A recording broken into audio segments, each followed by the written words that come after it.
ఉంటుందో మా స్టాఫ్తో పాటు మమ్మల్ని ఆదరిస్తున్న మీ అందరికీ కూడా ఉంటుంది. కాబట్టి మరొకసారి కృతజ్ఞతలు తెలుపుకుంటూ ఆ డిబేట్ ఇంత సక్సెస్ఫుల్గా రన్ అవ్వడానికి గెస్ట్లు ప్రధాన కారణం. వాళ్ళందరూ ఈరోజు ఈ ప్రోగ్రాంకి వచ్చారు. వాళ్ళ కృతజ్ఞత తెలుపుకుంటూ ఒక్కసారి వాళ్ళందరినీ స్టేజ్ మీదకి ఆహ్వానిస్తున్నాను. దయచేసి డిబేట్స్కి వచ్చే గెస్ట్లు అందరూ కూడా స్టేజ్ మీదకి రావాలని కోరుకుంటున్నాను. చాలామంది వచ్చారు, కొంతమంది వెళ్ళిపోయారు లేట్ అయిందని. బట్ ఉన్న వాళ్ళు మాత్రం ఎవరెవరు ఉన్నారో ఒక్కసారి స్టేజ్ మీదకి రావాలని కోరుకుంటున్నాను. పిట్టా శ్రీనివాసరెడ్డి గారు బీజేపీ నాయకులు, డాక్టర్ కరాటే రాజు నాయక్ గారు బీఆర్ఎస్ నాయకులు, వీరేంద్రబాబు యాదవ్ గారు బీజేపీ నాయకులు, యాకత్పురా నుంచి మొన్ననే కంటెస్ట్ చేసి తను చాలా పోటీనిచ్చారు. అలాగే పి వెంకటరెడ్డి గారు, తను బీజేపీ నాయకులు, కె రాజమోహన్ గారు బీఆర్ఎస్ నాయకులు, రోషం బాలు గారు బీఆర్ఎస్ నాయకులు, అలాగే హీరో కూడా బాలసుబ్రహ్మణ్యం గారు టీడీపీ నాయకులు. వీళ్ళందరూ కూడా డిబేట్లోకి వచ్చి వాళ్ళ పార్టీల తరఫున వాళ్ళ వాయిస్ని వినిపిస్తూ, అఫ్కోర్స్ అప్పుడప్పుడు కొట్లాడుకుంటూ ఉంటారు కూడా.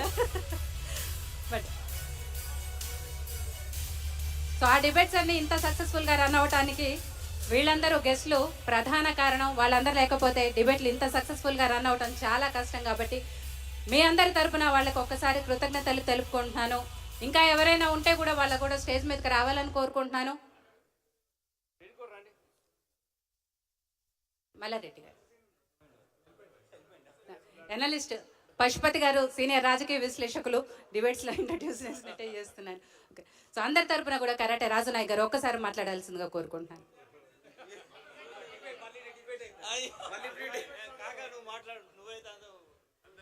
Thank you so much. శుభ సాయంత్రం అందరికీ. చాలా చక్కగా సప్త సముద్రాలు దాటి తెలంగాణ బిడ్డలకు ఎప్పుడు కూడా తోడుంటాం, నీడలా ఉంటాం. వాళ్ళకి ఎప్పుడు ఎక్కడ ఏ సమస్య వచ్చినా ఎవరు అధైర్యపడకుండా మేము వచ్చి వాలిపోయి మీ సమస్యకు పరిష్కారం చూపే మార్గాన్ని మేము ఇస్తామని చెప్పేసి భరోసా ఇస్తున్నటువంటి మా మల్లారెడ్డి అన్న గారికి నిజంగా మనస్ఫూర్తిగా, అంటే ఒక ఉస్మానియా యూనివర్సిటీ విద్యార్థి నాయకుడిగా, ఒక క్రీడాకారుడిగా, ఒక రాజకీయ ఒక కార్యకర్తగా, పార్టీ కార్యకర్తగా